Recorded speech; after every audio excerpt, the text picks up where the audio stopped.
Ronnie Coleman at the 2003 Mr. Olympia versus Phil Heath at the 2016 Mr. Olympia.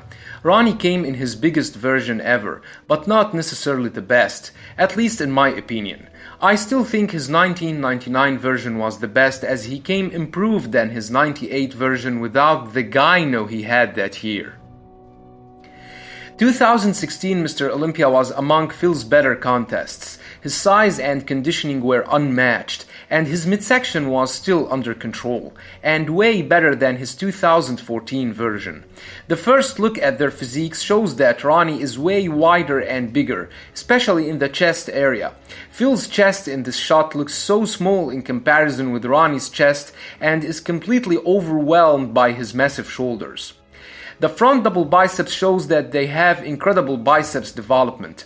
The peak they have in the biceps is phenomenal. Ronnie's pose is more impressive because he's wider and hits the pose more comfortably than Phil, who seems to be struggling to spread out. Both have massive and ripped thighs with visible veins and striations. The front lat spread shows the width and the density of Ronnie's chest, shoulders, and lats. It's true that Ronnie does not know how to hit this pose the way Dorian used to do, but he still shows phenomenal size and muscles maturity, unlike the poor level he had in 2006 when he lost the title. Phil does not show the same width and his chest looks weird in this shot. They both have phenomenal arms and thighs, but I think Ronnie's standing was better that year. Both were known for hitting powerful side chest. It's true that Phil does not show the width in the front poses, but he makes it up with the roundedness and the fullness he presents in this pose. His ripped chest and phenomenal shoulders are nearly flawless. His massive arms and forearms add to the amazing roundedness of his physique. Ronnie, on the other hand, was known for hitting among the best side chest poses in his era. It's fair to say that Phil looks more ripped overall, especially in the lower section with his striated glutes. The back double biceps shows that although Ronnie was bigger and wider, Phil was more conditioned, ripped, and defined. Phil's back looks more cut, with the visible striations in the triceps, rear delts, and traps. His traps are fuller and his lats pack more muscles to present this phenomenal 3D back that even Ronnie in his prime cannot show. Notice the roundedness in Phil's shoulders, and his full lower lats, which bridge the gap between the lats, that not even Ronnie can match. Both have incredibly ripped and striated glutes and hamstrings, but Ronnie's glutes are still the best ever in my book. The same scenario is repeated with the rear lat spread. Ronnie's wider, but he is not as ripped or as conditioned as Phil. Nobody can argue about that, even Ronnie's biggest fans. Phil shows veins and striations in his rear delts and massive traps that extend from his neck towards his lower back, forming what looks like an armor on his back. Here is another shot to confirm my opinion. Ronnie was wider, but Phil was more ripped and conditioned, not to mention that Ronnie's atrophy shows in his left lats. Maybe not as severe as it was in 2006, but still visible. Their hamstrings and glutes are insanely ripped, with Phil having the better calves. Both do not hit an impressive abs and thighs, but Phil's abs look tighter, more ripped and cut, and his waist is smaller. Both show massive, ripped and well-separated thighs, but I would give this pose to Phil.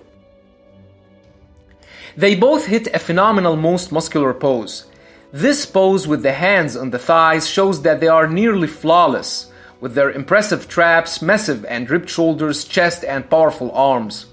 Ronnie's chest is wider, but Phil's rounded and bubble-shaped shoulders are insane. His chest is small in comparison to his shoulders and kinda distorts his proportions overall, but he can do nothing about it. Phil, however, has the better cut abs and the tighter midsection. Their quads are massive and incredibly ripped, with Phil having insane outer quads.